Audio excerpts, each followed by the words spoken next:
आज इस वीडियो में हम जानने वाले हैं कि REIT क्या होती है, किस तरीके से आप रियल स्टेट में सिंपल तरीके से इन्वेस्टमेंट कर सकते हो।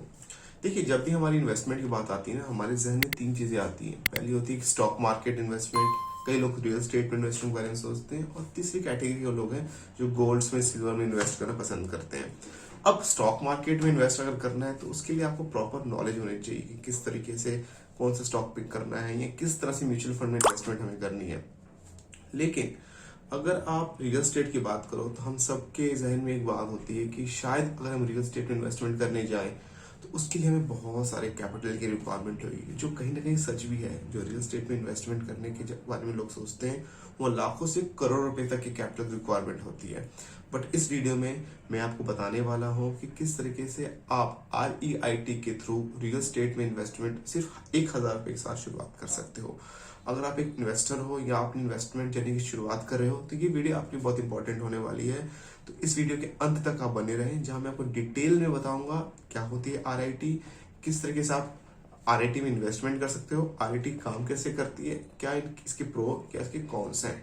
तो आपसे एक रिक्वेस्ट है कि इस मेरे चैनल में अगर आप पहली बार आए हो तो अब इस वीडियो को लाइक कर देना, चैनल को सब्सक्राइब जरूर कर देना, क्योंकि इस तरीके से मैं हर बार नए नए वीडियोस लेके आता हूँ आपके लिए, जहाँ मैं आपको सिखाने की कोशिश करता हूँ कि किस तरीके से आप इन्वेस्टमेंट जर्नी को प्लान कर सकते हो और अपनी लाइफ में अपने कैरियर को कैसे ग्रो कर सकते हो।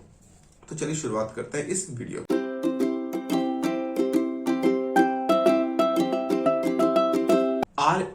REIT की जो फुल फॉर्म होती है वो होती है रियल स्टेट इन्वेस्टमेंट ट्रस्ट।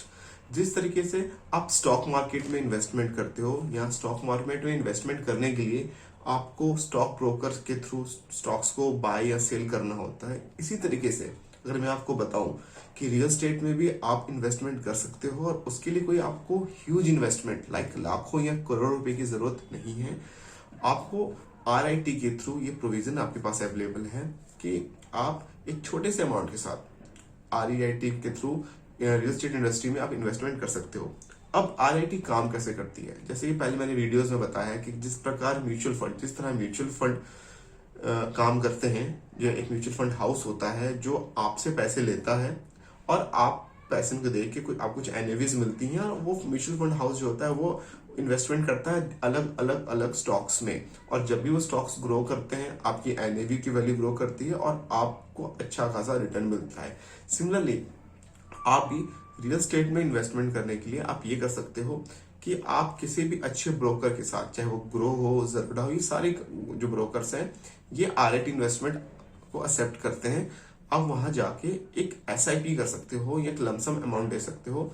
अब ये पर्टिकुलर ब्रोकर्स क्या करते हैं कि इन RITs में पैसे लगाते हैं, और ये RITs क्या करती है कि अलग अलग तरह की जो प्रॉपर्टीज होती है, चाहे वो कमर्शियल प्रॉपर्टीज हो, चाहे वो रेसिडेंशियल प्रॉपर्टीज हो, उनमें आपके दिए हुए पैसे, मतलब आप जैसे या हमारे जैसे हजारों या लाखों लोग जो पैसे लगाते हैं, वो कोई चाहे 1,000 रुपए लगाए चाहे कोई 10,000 रुपए लगाए, उनको किसी एक पर्टिकुलर कमर्शियल प्रॉपर्टी में लगाते हैं या रेसिडेंशियल प्रॉपर्टी में लगाते हैं, उससे जो रेवेन्यू जनरेट होता है वो हम सबसे शेयर करते हैं। इट मीन्स आप 1,000 रुपए से भी शुरुआत कर सकते हो अपनी रियल एस्टेट इन्वेस्टमेंट जर्नी की, और धीरे धीरे करके इसे आप ग्रो कर सकते हो। सबसे अच्छी बात यह है कि इसके लिए आपको कोई भी एसेट्स मैनेजमेंट या रियल एस्टेट प्रॉपर्टी मैनेजमेंट करने की जरूरत नहीं पड़ती। जैसे कि हम नॉर्मली जब हम प्रॉपर्टीज को परचेज करते हैं, लेट से आपने एक फ्लैट परचेज किया, तो पहली चीज की आपको लमसम अमाउंट की जरूरत पड़ेगी। वो शायद 25 लाख रुपए हो सकते हैं, वो 50 लाख हो सकते हैं, वो 1 करोड़ हो सकता है, डिपेंड करता है आपकी प्रॉपर्टी की वैल्यू के ऊपर। बट RIT ये रिस्पॉन्सिबिलिटी अपने ऊपर लेती है, वही कहती है कि आप हमें पैसे दो, हम आपको कुछ यूनिट्स एलोकेट करके देंगे, और आपके पैसे को हम पर्टिकुलर किसी प्रोजेक्ट में इन्वेस्ट करेंगे, वो शायद किसी ऑफिस की बिल्डिंग हो, और उस बिल्डिंग को कंप्लीट करने के बाद जो उससे रेंटल इनकम हमें जनरेट होगी वो हम आपसे शेयर करेंगे। नॉर्मली जो RITs होती है वो अपनी इनकम का 90% पार्ट अपने इन्वेस्टर्स में शेयर कर देती हैं।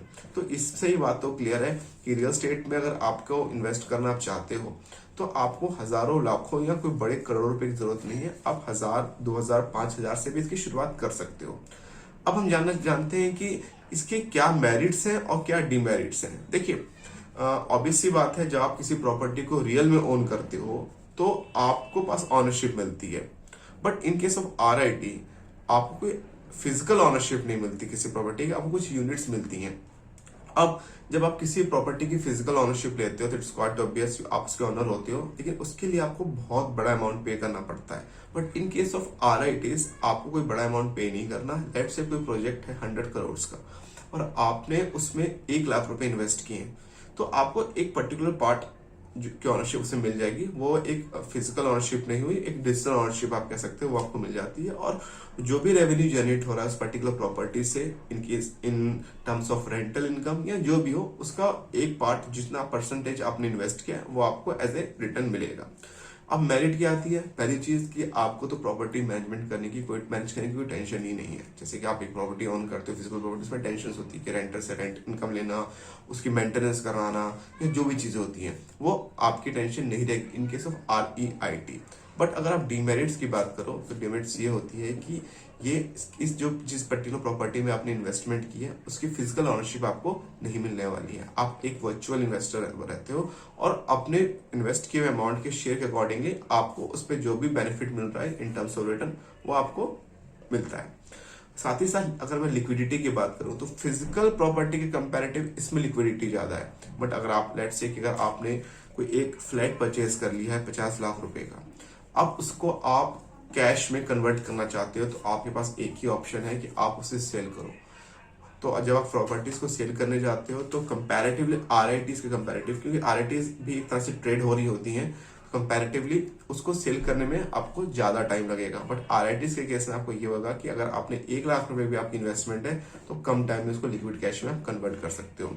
तो उम्मीद करता हूँ कि ये आरआईटी का कॉन्सेप्ट जो मैंने आपको समझाया ये आपको समझ आया होगा। और मैं आपसे रिक्वेस्ट करूंगा कि अगर आप मेरे चैनल में पहली बार आए हो या नए हो तो प्लीज इस चैनल को आप सब्सक्राइब कर देना। मैं हमेशा कोशिश करता हूँ कि अच्छी अच्छी वीडियोस आपके पास लेके आ सकूं जिससे आपकी लाइफ में वैल्यूज ऐड हो। ये कुछ इन्वेस्टमेंट से रिलेटेड वीडियोस हैं, मैं स्किल्स रिलेटेड वीडियोस बनाता रहता हूँ, मैं लाइफ में हैप्पीनेस कैसे आप पा सकते उससे रिलेटेड वीडियोस बनाता रहता हूँ। तो इस चैनल को आप सब्सक्राइब कर देना और मेरी नेक्स्ट वीडियो बहुत ही जल्दी आने वाली है। मिलते हैं अगले वीडियो में। This is Sparsh Kochar signing off. Thank you.